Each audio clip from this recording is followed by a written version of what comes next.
Bienvenue dans cette nouvelle édition du QG Weekend. Voici les titres.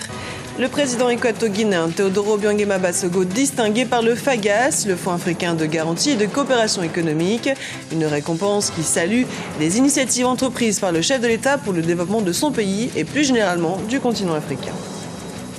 Mieux financer l'essor des infrastructures sur le continent, c'est l'ambition du Fonds Afrique 50, un fonds qui ambitionne de mobiliser les épargnes africaines souveraines pour construire l'Afrique de demain. Une nouvelle école de football s'est installée depuis 2 mois à Malabo, une structure qui a pour but d'offrir aux jeunes du pays un enseignement à la fois scolaire et sportif. Découverte de la CAN au Sport Academy en fin d'édition. Le président équato-guinéen Teodoro Obiang Basogo a été honoré ce vendredi à Malabo par le FAGAS, le Fonds africain de garantie de coopération économique, une distinction qui vise à récompenser la contribution active du chef de l'État dans le développement économique et social de son pays et du continent. Reportage notre correspondant Serge Kofi. Teodoro Obiang Basogo, honoré par le Fonds africain de garantie et de coopération économique. La cérémonie s'est déroulée ce vendredi à Malabo en présence du gouvernement, sénateurs et députés. Un titre qui distingue le président équato-guinéen pour ses efforts en faveur du développement et souligne son implication dans le leadership africain. L'Afrique est perçue comme le continent de toutes les promesses, au point d'être considérée comme la puissance économique du futur, du fait de son énorme potentiel dans divers domaines. Je m'en voudrais de ne pas reconnaître que la Guinée équatoriale fait partie des pays africains qui confortent cette dynamique porteuse de grands espoirs pour notre continent. En réussissant grâce à votre leadership à surmonter les défis de paix, de sécurité et à faire de la Guinée équatoriale une nation unie, stable et démocratique, vous placez durablement votre pays sur la voie du progrès et de la prospérité. Pour le chef de l'État, cette récompense est avant tout celle du peuple équato-guinéen et une reconnaissance de la bonne gestion économique du gouvernement. Il justifie son action par sa volonté de faire des Africains les propres acteurs de leur développement. L'application de la coopération sur-sur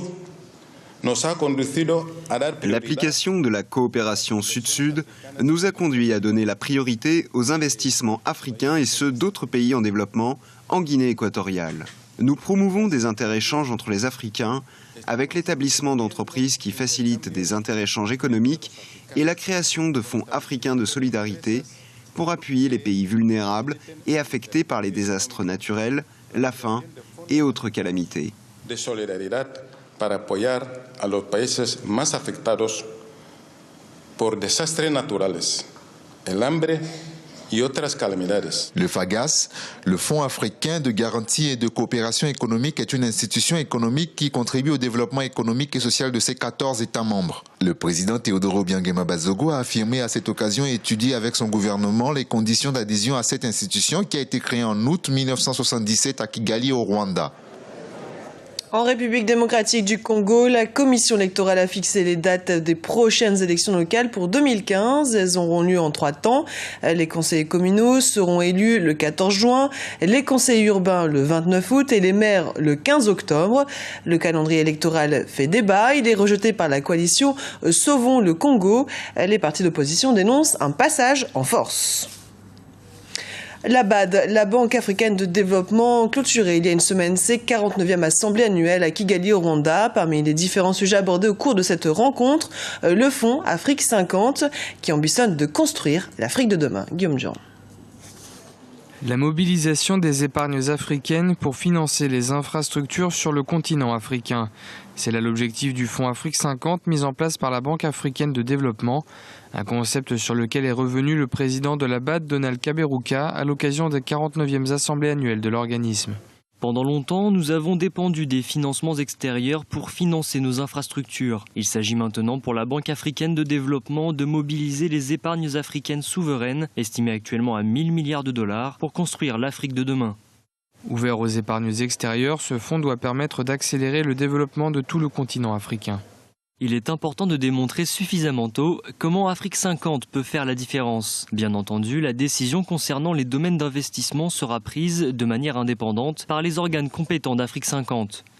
Nous espérons que le Fonds Afrique 50 ciblera les projets transformateurs commercialement viables et aura un impact dans l'ensemble des 5 régions d'Afrique. Outre le lancement du Fonds Afrique 50, les assemblées annuelles de la BAD ont également été l'occasion de mettre en place le premier fonds d'investissement multilatéral de la Chine en Afrique, d'une valeur de 2 milliards de dollars. Le sommet de la CEDEAO s'est clôturé ce vendredi à Accra au Ghana. Les leaders de la communauté économique des États d'Afrique de l'Ouest se sont réunis à huis clos au cœur de leurs préoccupations, les exactions perpétrées par Boko Haram au Nigeria et les groupes armés du Nord Mali. Pour ce qui est du Mali, les chefs d'État ouest-africains ont exhorté les autorités à ouvrir au plus vite les négociations, à accélérer la mise en œuvre du dialogue inclusif prévu dans l'accord de Ouagadougou. C'est une consommation que certains associent au plaisir, mais qui, en réalité, tue. Chaque année, le tabagisme fait 6 millions de morts, ce qui représente plus que le nombre annuel de victimes de conflits sur la planète. Sur le continent, les gouvernements mettent en place peu à peu des mesures pour lutter contre ce fléau. Erika Waga. Selon l'Organisation mondiale de la santé, l'OMS, le tabac sera la principale cause des décès d'ici 2020 avec plus de 10 millions de victimes par an. Un fléau qui jusqu'à présent épargnait plus qu'ailleurs le continent africain. Mais aujourd'hui, la donne a changé. Face aux réglementations de plus en plus restrictives en Occident, les industriels du tabac se tournent vers les pays en développement, notamment en Afrique. Sur le terrain, les professionnels de la santé notent un accroissement régulier des maladies pulmonaires liées à la consommation de tabac. Il y a beaucoup de cas de maladies respiratoires et ces derniers temps, on assiste à une recrudescence, surtout des cancers du poumon. L'utilisation du tabac n'est pas très contrôlée. C'est vrai qu'il y a des textes, le pays a signé la convention cadre. Et jusqu'à présent, il y a des problèmes dans l'application. Les gouvernements africains sont pour une bonne part conscients du problème et de plus en plus de pays adoptent des législations relatives à la lutte contre le tabagisme. Le Sénégal est le dernier pays africain à avoir adopté une telle loi.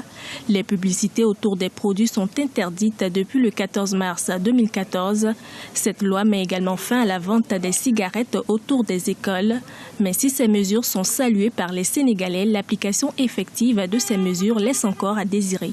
Il faut saluer cette volonté politique de nos États. Maintenant, il faut aller plus loin, il faut essayer de traduire cette volonté politique sur le terrain, en essayant de veiller d'abord à l'application de cette loi-là, et ensuite à faire de l'éducation. Il faut éduquer surtout les communautés pour que cette communauté puisse comprendre le rôle du tabac dans la survenue des cancers et des maladies de façon générale. C'est qu'actuellement, il y a une enquête en cours, une enquête qui est commandée par le ministère de la Santé pour voir un peu l'impact du tabac.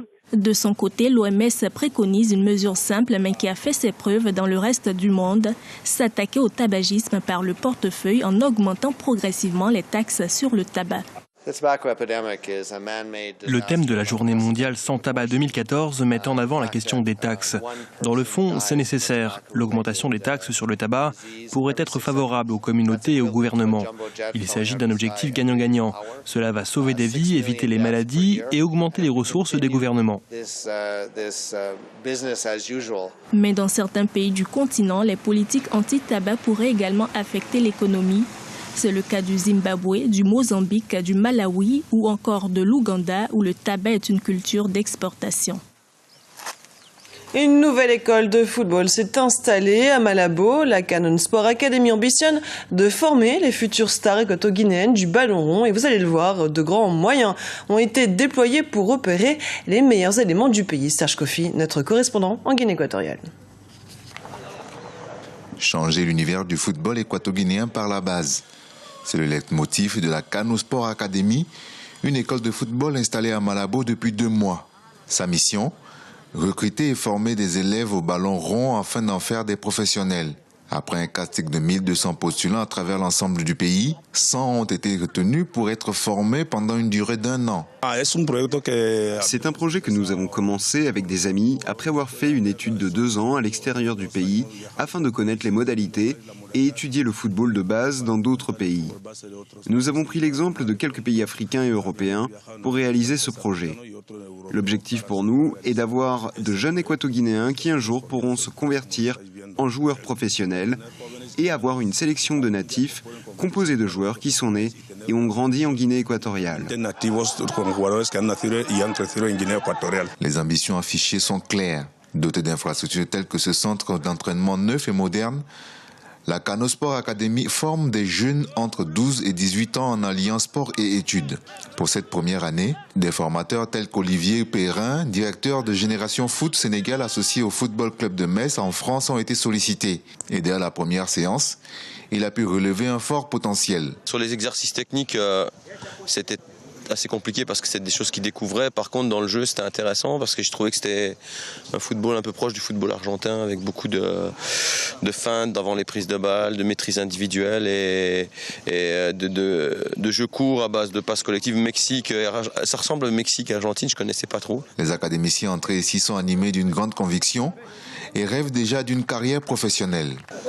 Mais c'est une meilleure opportunité de les enfants de Guinée pour connaître ou avoir une chance de jouer au foot pour défendre notre pays. Un peu, c'est ça on entend de faire. Mon meilleur rêve, c'est amener Zala national à la mondiale. Lors de la Coupe d'Afrique 2012 au Gabon en Guinée équatoriale, les critiques avaient visé l'équipe nationale équato-guinéenne. On parlait d'équipe des Nations Unies ou des mercenaires du fait de la présence dans la sélection de plusieurs joueurs d'origine étrangère. La Kano Sport Academy veut donc inverser cette tendance afin de faire exprimer les talents locaux. Ce journal a été préparé par l'ensemble de la rédaction. Merci pour votre fidélité. Dans un instant, une nouvelle édition du QG Weekend sur Africa 24.